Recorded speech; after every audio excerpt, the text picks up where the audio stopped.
Bismillahirrahmanirrahim. Assalamualaikum warahmatullahi wabarakatuh. Hari ini kuliah aspek hukum bisnis tentang harta dalam hukum Islam. Dimulai dengan pengertian harta. Secara bahasa, setiap sesuatu yang disimpan oleh seseorang dengan usahanya, baik berupa barang atau manfaat. Nah, secara istilah, setiap yang bisa dimiliki, disimpan, dan dimanfaatkan secara umum. Jadinya kesimpulannya, harta itu sesuatu yang bisa dipegang, ya, dimiliki dan disimpan dan diputar bisa ya diinvestasikan atau diperjualbelikan dan sebagainya. Syarat harta itu harus bisa dimiliki dan disimpan. Makanya itu syaratnya. Kalau nggak bisa, ya berarti itu bukan termasuk harta. Kayak panas matahari, sinar bulan, terus udara, itu bukan termasuk harta dan bisa dimanfaatkan secara umum. Tuh, kalau misalkan kayak makanan kan ada expirednya. Nah, itu atau cepat basi. Minuman juga, kecuali air ya, misalnya minuman yang berwarna itu kan ada masa air itu juga ada masa expirednya, seperti teh, kopi, itu juga bukan termasuk harta. Mal atau harta dibagi menjadi dua. Ini bakal ada pembagiannya. Yang pertama, mal mutakawim dan goiro mutakawim. Mal mutakawim itu setiap harta yang bisa disimpan dengan perbuatan atau usaha dan syariat memperbolehkan untuk memanfaatkannya. Jadinya setiap harta yang bisa disimpan dengan perbuatan itu dengan cara jual beli atau sewa menyewa atau transaksi bisnis lainnya, dan syariat memperbolehkannya itu gitu. Contohnya mal akor sama mal mankul. Mal akor itu harta tidak bergerak, mal mankul itu harta bergerak. Terus yang kedua, mal ghairu mutakawim. Nah, ini kebalikannya, setiap harta yang tidak bisa disimpan dengan usaha, kayak burung terbang di udara, ikan di air. Nah, kan syaratnya mal itu harta bisa disimpan dan dimiliki. Nah, burung yang terbang di udara ini nggak bisa. Ya, makanya dia juga tidak termasuk yang mal mutakawim. Kalau yang mutakawim yang itu dia tidak memenuhi persyaratan menjadi harta sepenuhnya. Sebuah akad sah jika transaksi dilakukan dengan mal mutakawim. Tapi kalau ghairu mutakawim pasti nggak sah, karena dia nggak memenuhi syarat suatu barang menjadi harta, yaitu disimpan dan dimiliki, dan dia bisa diputar. Itu yang diputar entah dengan transaksi bisnis dan lainnya. Nah, terus yang terakhir, jika ada yang merusakkan mal mutakawim, wajib menggantinya, karena ya itu ada dia kena sanksi untuk menggantikan. Tapi kalau ghairu mutakawim kayak dia merusak ikan di air gitu, burung, atau dia mengganggu burung terbang di udara sehingga ya yang mengakibatkan burung itu tergores atau yang lain. Nah, itu tidak menggantinya atau menghilangkannya. Cuman memang tidak sesuai dengan etika dalam Islam, karena kita kan etikanya dalam Islam tidak boleh menyakiti binatang ya, tapi kalau untuk menggantinya tidak.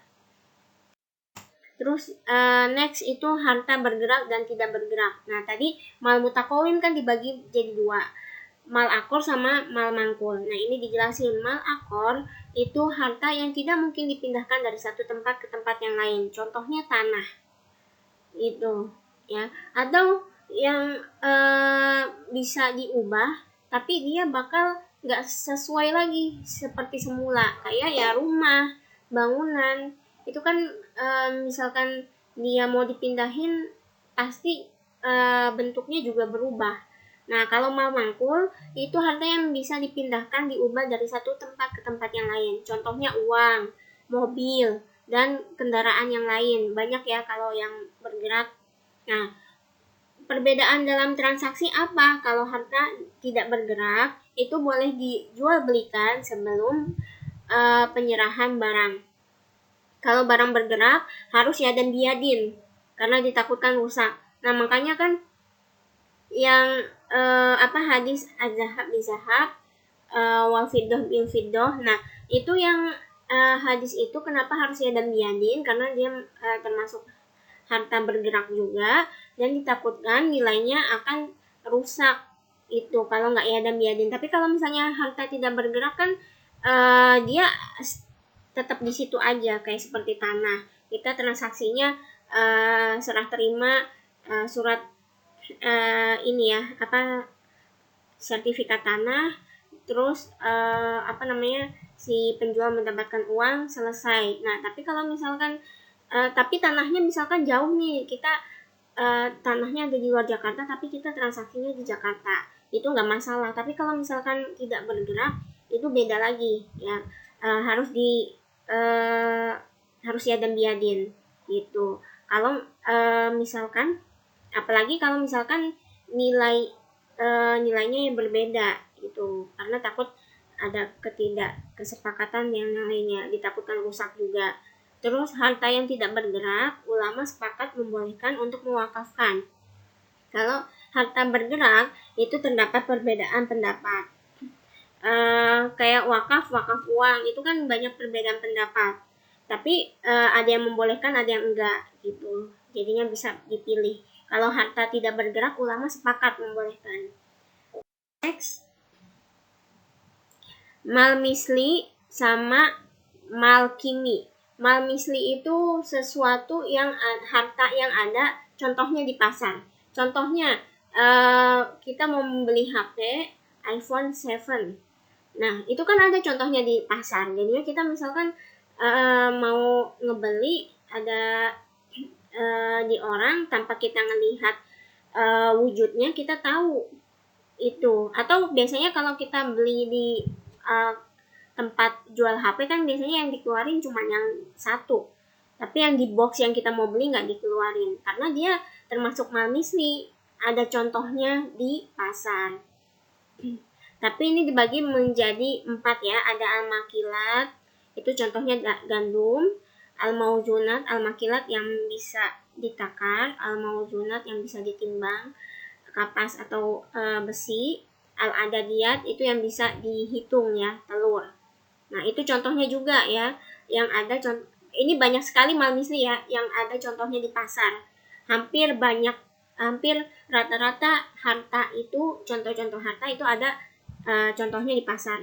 Tapi yang mal kimi ini agak sedikit karena dia harta yang tidak ada contohnya di pasar. Biasanya barang-barang langka seperti lukisan, misalkan lukisan abstrak yang cuma punya si pelukis si A aja. Nah, itu nggak ada contohnya di pasar karena di dunia ini mungkin cuma dia aja yang punya. Itu namanya mal kimi. Nah, pengaruhnya dalam transaksi, kalau ada yang merusak mal misli, kita harus menggantikan yang barang serupa. Kalau kita merusakkan barang HP seseorang, misalkan iPhone 7 ya, kita harus gantiin iPhone 7. Tapi kalau misalnya kita merusak lukisan langka, kan kita nggak bisa gantiin lukisan lainnya karena nggak ada lagi karena saking langkanya. Nah, kita gantiin sesuai nilainya aja. Misalkan lukisannya berharga seharga 5 juta, ya udah kita gantiin 5 juta seperti itu.